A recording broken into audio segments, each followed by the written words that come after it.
Hey guys, just want to give you guys an update on things. Some things have changed, some things haven't, but just kind of wanted to spread the word about everything. Yeah, basically from yesterday, yep, I'll show you a picture that our doctor drew.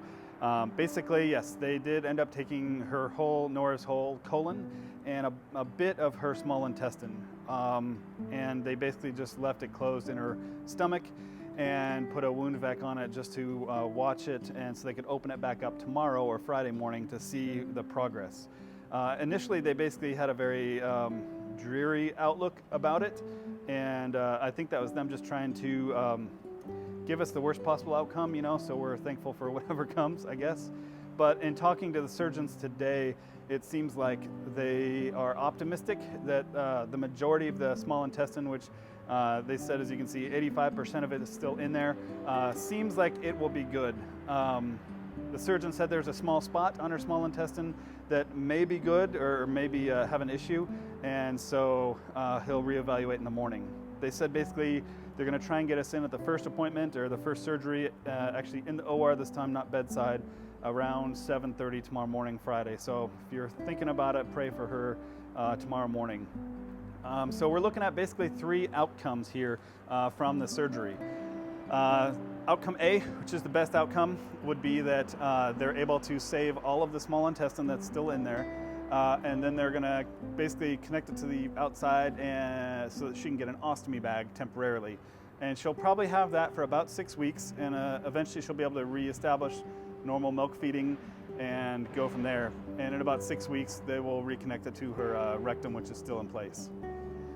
So that's obviously the best option possible. Option B is that if that small section or more of it is still damaged or is more damaged than it was before, then they'll have to dissect that out or cut it out and then come back and reevaluate again in 24 to 48 hours. The third option is obviously the worst, and that's if all of it is infected. And there's not a good outcome to that, and that's all I'll say about that. So we're kind of just in a waiting game. Supposedly she might have a small brain bleed, and so we're going to see what comes of that. They ordered a re-scan or re-ultrasound of her head, and we're just waiting on the results from that. But that's obviously the least of our concerns right now. Thankfully, we've talked to a lot of people about this and who have had these issues, and there's actually a fairly good outcome to all of that. So we're just waiting to see. The only unfortunate part is that because of this, she's not really ready for her heart surgery yet. So thankfully she doesn't need it yet, which is a huge answer to prayer, because they really want to wait for her to get stabilized. So she's still on dopamine. She didn't require any extra drugs like epinephrine or anything last night or today, so that's good. And it looks like her body is starting to recover. The doc said that all of her labs look good and everything, so that is a huge answer to prayer as well.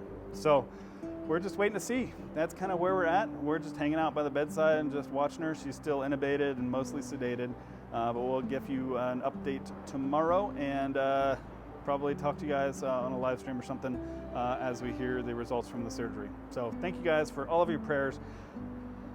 We are so overwhelmed with the gratitude of all of you guys. We're so thankful for everyone who's reached out, for all of the prayers, for all of you guys who have provided any sort of food or gifts or anything. Like, we are just so grateful, and we will never be able to express how grateful we are for all of that.